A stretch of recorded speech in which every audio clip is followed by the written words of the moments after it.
주에 이제 일어설 수 없었던 한 사람을 우리가 또 묵상했습니다. 그 사람이 여전히 앉아 있었던 것이 아니라 일어섰죠. 어떻게 일어섰나요?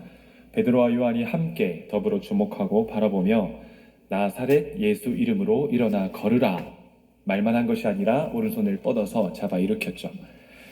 근데 이 일어난 사람이 들로 산으로 이렇게 떠나지 않고, 일어났으니까 얼마나 돌아다니고 싶겠어요. 그런데 이 사람은 떠나지 않고 베드로와 요한 사도들 곁에 서서 예수 그리스도의 증인이 됩니다. 어떤 집사님께서 지난주 설교를 듣고 이렇게 물으시더라고요. 목사님, 저는 아무도 도와주지 않아요. 목장에서도 어느 누구도 우리들 교회에 어떻게 이럴 수가 있나요? 하면서 아무도 도와주지 않아요. 저는 교회를 떠나고 싶어요. 목사님이라면 어떻게 하시겠어요? 저에게 묻더라고요. 한번 생각을 해봤습니다. 내가 교회를 떠났으면 어떻게 됐을까? 물론 우리가 이 교회에서 잘 양육을 받으면 또 가야 할 때가 있다면 또 가야 되죠. 우리가 또 사명이 있으면 가야 됩니다. 그런데 제가 만약에 치리받고 이거 억울해서 뛰쳐나갔다면 어떻게 됐을까? 아마 평생 아버지와 원수로 살았을 것 같아요. 저희 아버지를 결코 저는 용서하지 않았을 것 같습니다. 물론 어머니도 안 찾아뵙겠죠. 그런데 이곳에서 양육을 받으면서 내 죄가 보이고 이것이 해석이 되니까 아버지를 교회로 모시게 되고 어머니를 교회로 모시게 되고, 저희 어머니와 함께 또 이렇게 일어나가지고 찍은 사진도 보여드리고 싶은데 어머니도 모시게 되고 함께 예수 그리스도로 일어서서 살아나게 되니까 이 살아난 사람이 어떻게 됩니까? 증인이 되는 것이죠. 제가 여기서 설교자로 서 있지만 또 한 사람의 증인으로, 예수 그리스도와 공동체의 증인으로 서 있는 것이 아닌가 생각이 됩니다.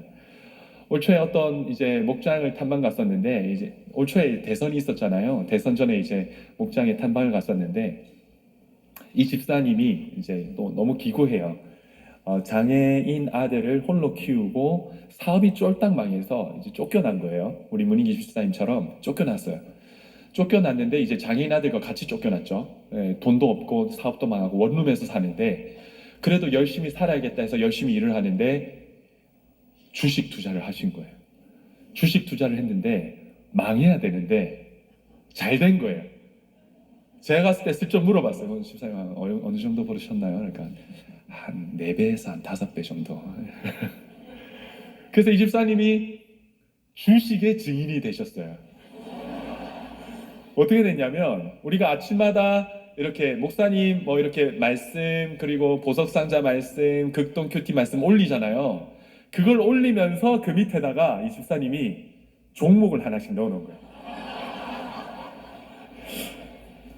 종목을 하나씩 넣어놨는데 그 목장 사람들도 그럼 같이 그걸 했냐? 이 목장 사람들은 다 나이가 들어가지고 주식을 어떻게 할 줄을 모르는 거야. 이 종목이 이게 뭐야? 이러면서 몰랐는데 꾸준히 열심으로 종목을 올렸는데 그 올린 종목마다 대박이 난 거예요. 근데 목장 사람들은 부러우세요? 목장 사람들은 아무도 안 한 거야.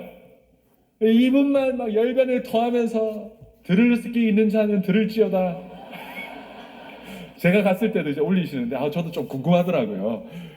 근데 이제 목장 사람들과 함께 그날 큐티 말씀, 주일 말씀으로 함께 예배하면서 대선이 끝나면 절대 주식을 하지 않겠다 이제 적용을 했습니다.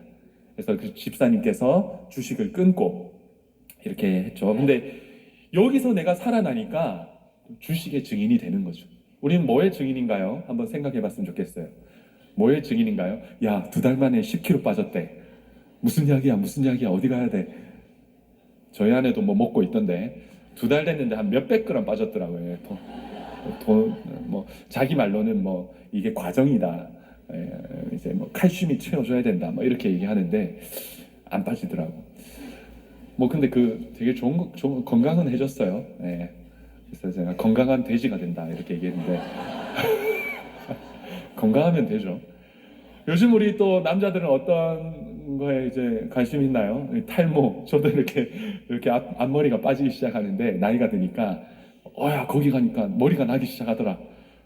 난리가 나죠. 우리가 다 그런데 증인이 됩니다. 결국은 내 경험을 얘기하면서 내가 살아난 그곳에 내가 증인이 되죠. 하지만 정말 무서운 사람은 내가 살아난 그 경험에 증인된 사람이 제일 무서워요. 왜냐하면 이것이 옳다라고 생각하기 때문에, 이게 진리라고 생각하기 때문에. 이 경험이 다른 사람을 망치는 지름길이 될 수 있습니다. 지난주 설교에 안전뱅이가 일어난 사람은 자기 경험, 야 이렇게 했더니 손잡았더니 일어났어, 이렇게 하나요? 아니죠. 베드로가 정확하게 해석을 해줍니다. 은과 금은 내게 없고 왜 나를 주목하느냐? 내가 일으킨 것이 아니라 예수 그리스도께서 일으키셨다. 정확하게 해석을 해줍니다. 나의 경험이 아니라 예수 그리스도를 바라볼 때 이 안전뱅이가 떠나가지도 않고 성전으로 나아가서 예수 그리스도의 증인이 되는 것이죠. 베드로도 마찬가지죠. 한 것이 아무것도 없고 자기 공로가 아무것도 없고 자기가 한 것은 그저 예수님을 3번 부인한 것밖에 없는데, 이런 나를 예수님이 먼저 손 내미셔서 살리셨기 때문에 사도 베드로도 성전에서 여전한 방식으로 그리스도의 증인이 됩니다. 오직 한 분 예수 그리스도의 증인이 되어야 하는 것이죠. 우리가 이 모든 일의 증인이 되기 위해서는 첫 번째로 끌어다가 세운 곳에서 증인이 되어야 합니다. 27절 우리 한번 다 같이 읽어보겠습니다. 시작. 그들을 끌어다가 공회 앞에 세우니 대제사장이 물어. 베드로와 요한 그리고 사도들 그리고 안전뱅이가 성전에 들어간 이후에 이제 이 일이 퍼지자 대제사장과 사두개인들이 이 시기하죠. 시기했다라고 합니다. 시기심을 받아서 베드로와 요한은 감옥에 들어가죠. 하지만 하나님은 천사를 보내셔서 이 베드로와 사도들을 꺼내셔서 뭐라고 얘기합니까? 성전에 서서 이 일을 전하라. 그래서 베드로가 새벽부터 성전에 서서 하나님의 말씀을 전합니다. 이것을 묵상하면서 어제 큐티 본문 말씀이죠. 새벽에 그래, 일부 예배가 새벽부터 나와야 되지. 나도 새벽에 서서 성전에 서서 말씀을 전해야겠다. 이게 또 해석이 되더라고요. 감옥에서 나온 사도들이 첫 번째 한 일은 새벽에 말씀을 전하는 일이었어요. 날이 밝았고 이제 대제사장들과 산헤드린 이제 의원들이 찾았어요. 감옥에서 그들을 한번 꺼집어 내봐라 했는데 가보니까 없는 거야. 깜짝 놀랐습니다. 그런데 어디서부턴가 소문이 들리는 거예요. 이들이 도망가지 않고 성전에서 말씀을 전하고 있다. 끌어와라. 이렇게 한 거죠. 그래서 이제 경비원들이 얼른 가서 사도들을 붙잡아 이제 옵니다. 오늘 27절은 이런 사도들이 한 번 더 끌려와서 이제 다시 그 공회원들 앞에 그 법정에 선 본문이 오늘 27절의 시작이에요. 근데 27절에 이렇게 시작하죠. 27절을 보면 그들을 끌어다가 이렇게 시작을 합니다. 끌어다가. 그들이 자발적으로 온 것이 아니죠. 끌려왔습니다. 누가복음 22장 54절에 똑같은 단어가 쓰입니다. 54절, 22장 54절 한번 읽어보겠습니다.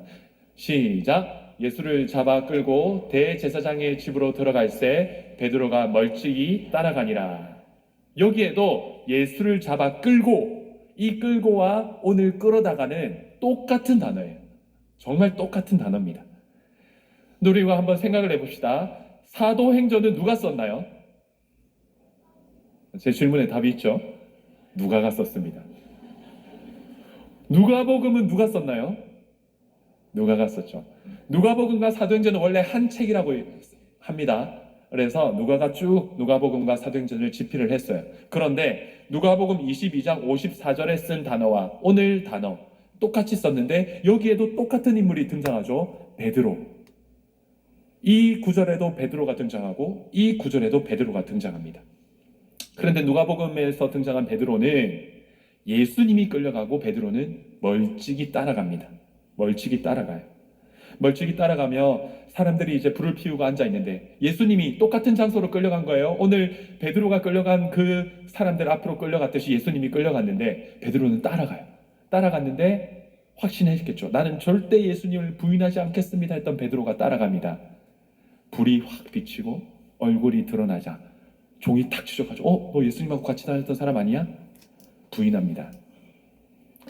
한 번 더 이렇게 보니 종이 딱 보니까 그 사람 맞는데 절대 아니야. 이제는 종이 너무 화가 나가지고 장담하면서 너 그 사람 맞잖아. 장담하니까 베드로가 나 저주하면서 나 절대 그 사람 아니야 하는데 어떻습니까? 닭이 3번 옵니다. 그리고 멀찍이 따라갔던 베드로는 밖으로 나가 심히 통곡하죠. 바로 그 사람들, 예수님을 끌고 갔던 그 사람, 그 동족 안나스 가문, 가야바 대제사장, 그리고 사내들인 공회원, 그 끌고 갔던 그 사람들이 오늘 베드로를 다시 끌고 왔어요. 불과 2달 전이에요. 예수님이 끌려갔던 게 불과 2달 전입니다. 십자가에 달려 죽으신 사건이 불과 2달 전이에요. 2달 전에 예수님이 똑같이 끌려간 그 상황을 베드로가 똑같이 경험하고 있는 것이죠. 2달 이후에 오늘 누가 끌려가나요? 끌어다가 똑같은 사람들 앞으로 도망간 베드로가 끌려옵니다. 그런데 이제 베드로는 어떻습니까? 부인하나요? 도망가나요? 도망가지 않아요.